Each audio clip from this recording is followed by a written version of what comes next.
So, hello guys! What's up? It's me again, si Mima Alicia nyo at nagbabalik ulit para sa ating panibagong video. So, ito na nga po guys, talagang G na G. Gigil na gigil po. Itong si Representative Jill Bongalon at talagang hinahamon niya itong si Senator Bato de la Rosa. Dapat sana maging fact-based tayo dito. Facts-based tayo dito. Hindi yung papatulan natin yung mga malisyosong issue na pwedeng gawing fabricated. 'Di ba? Pwedeng gawan ng kwento. Now, ang nangyari kasi guys, 'di ba, itong si Bato de la Rosa, pinatulan niya yung isang papers, yung documents ng isang vlogger, which is itong si Maharlika. Alam naman natin na to make the long story short, pinatulan niya yung papel na pwedeng i-edit. Ang ginawa kasi nila, nag-hire sila ng magaling na liar, which is itong si Morales, at talagang maganda din naman yung flow ng kanilang stories, but we can see the lapses sa kanyang mga sinasabi and the inconsistency, and every time na medyo nalalaglag na itong si Morales ay ina-uplift ni Bato, to the point nga yung sinabi niya na hindi, totoo yung papers na yan. Talagang pinupursue niya na yung papers is totoo, yung documents ni Morales is totoo, even na pwede pong ma-edit yan. Kasi yung personal opinion kasi ni Bato na kaya totoong paper dahil nga sa butas ng puncher at dito sa discoloration ng paper na pwede namang ma-edit yung kulay ng papel, diba? Pwede kayong bumili ng papel na discolored na, yung mga ganon-ganon. Pero talagang ini-insist niya na totoo base po sa kanyang opinion dahil nga sa butas ng puncher. Now, na pinatulan ni Senator Bato de la Rosa yung ganyang klaseng hearing, ang layo talaga ng hearing ni Senator Bato de la Rosa sa hearing ni Senator Risa Ontiveros. Nakikita nyo guys yung difference, facts-based versus fake news. Diba? Sana lahat ng senador, kung magpapahearing, yung katulad ni Senator Risa Ontiveros, mayroong sense. Now, total, pinatulan din naman ni Senator Bato de la Rosa ang papers na fabricated lang naman. So, ngayon, itong si Jill Bongalon, talagang G na G siya kay Bato. So, total, iniimbestigahan mo din naman yung usapin sa droga. Bakit hindi natin imbestigahan? I-invite natin si Arturo Las Cañas at itong si Edgar Matobato. Kasi guys, yung dalawang taong yan, ito si Edgar Matobato, ex Davao Death Squad. Ito din si si Arturo Las Cañas, dating taga Mantetegi ni former President Rodrigo Roa Duterte, and meron silang mga ebidensya. 'Di ba? So bakit hindi ba to imbestigahan or mag-conduct siya ng Senate hearing about sa extrajudicial killings ni former President Rodrigo Roa Duterte? Kasi guys, kung matatandaan niyo, ito, basahin ko lang muna sa inyo. Siguro kailangan din natin imbitahan ulit si Las Cañas, sila Matobato, because this person are involved in Davao Death Squad.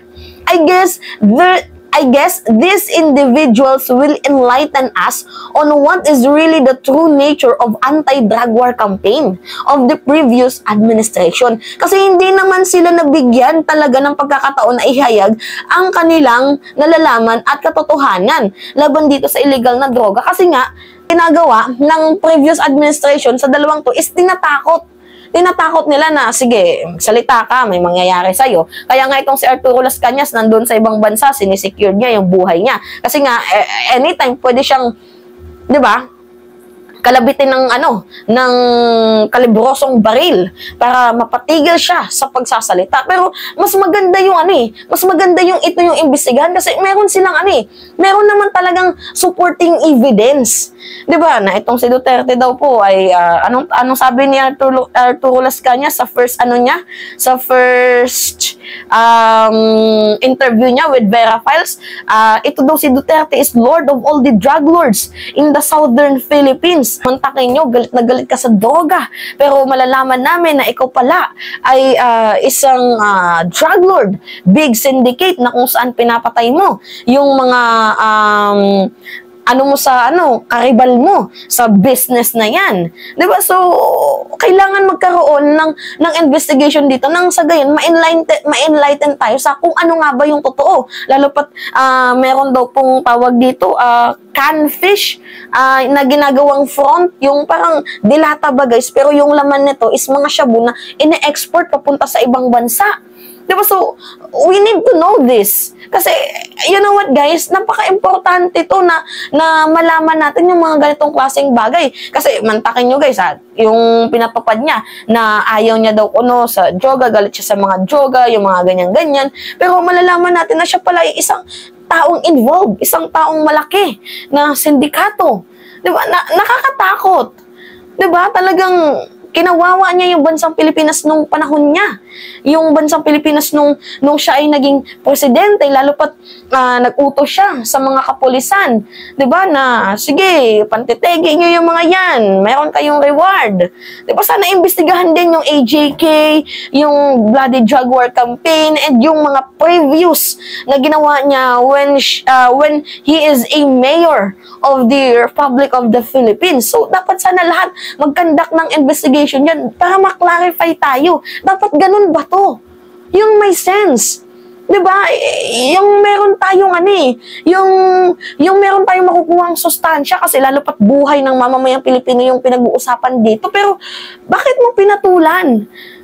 Yung fabricated stories and edited picture document ni Morales. 'Di ba dapat sana dito tayo nagfo-focus sa mas realistic sana. 'Di ba hindi mo magawa kasi amo mo si Digong. Ganon. 'Di ba? So I know all the people will agree with me kasi we are crying for the justice kasi up to this moment hindi pa din natin na-achieve ang totoong justice kasi malaya pa sila. 'Di ba? Sana ba magkaroon ka ng bayad para imbestigahan yung mas may sense. Hindi yung iimbestigahan mo yung isang bagay na peke para lang i-character assassinate nyo ang presidente. I-demolish nyo yung kanyang pagkatao dahil nga sa hindi nyo siya gusto or kalaban siya ni former President Rodrigo Roa Duterte. Ayaw mong mapolitika ang Senate hearing pero ano yung ginagawa mo? Opinion-based ka lang. Hindi ka nagbabase sa sa ebidensya. 'Di ba? Dapat sana yung imbestigahan mo dito kung sakaling ito sa Senate hearing yung mismong tawag dito ni Morales, yung may personal knowledge. 'Di ba? Kaso yung inimbitahan mo itong si Morales yung personal knowledge lang naman ni Morales, siya yung nagsulat. 'Di ba? Hindi mo man lang inimbestigahan, hindi mo man lang siya pinilit kung yung kanyang tawag dito informant, 'di ba? Kung saan, sino, hindi mo man lang inimbestigahan yun. Yung kanyang informant na yung informant niya yung nakakita. Kasi yun yung may personal knowledge and yet pinatulan mo. Itong sinasabi ni Morales, ganito ganyan, kaya hindi natuloy, nandadamay-damay. Mabilis mang name drop itong si Morales. Pero lahat ng name drop niya, hindi sumasang-ayon sa kanya, hindi uma-agree. Bakit hindi uma-agree? Kasi hindi naman totoo. Di ba? And yet pinapatulan mo. So bakit ito, hindi mo patulan yung kay Edgar Matubato, yung statement nila, yung interview nila noon, 7 years ago, 8 years ago, at yung recently, nung December, yung conversation na Arturo Las Cañas dito sa Vera Files. Right? Diba? Yan dapat Yan yung totoong hustisya. Siguro mas hahanga kami na may bayad ka kapag inimbestigahan mo yan. Kaso iba yung niya Iba yung pakay ng Senate hearing mo. To assassinate the character of the president. To demolish the president. Diyan ba kayo magaling sa paninira? Yan ba yung kabuhayan nyo, ang manira? My God! You are elected Senator of the Philippines. Pero, putyo-putyo yung Senate hearing mo. It's a waste of money. I'm a taxpayer. Buboses tayo, syempre. Tayo nagpapasweldo sa mga yan. Tapos hindi nila ginagawa yung trabaho nila ng maayos. Di ba nakakatahantado? My goodness. Anyway, yun lamang po guys. At it's me again, si Mima Alicia nyo. At nagbabalik ulit para sa ating panibagong video.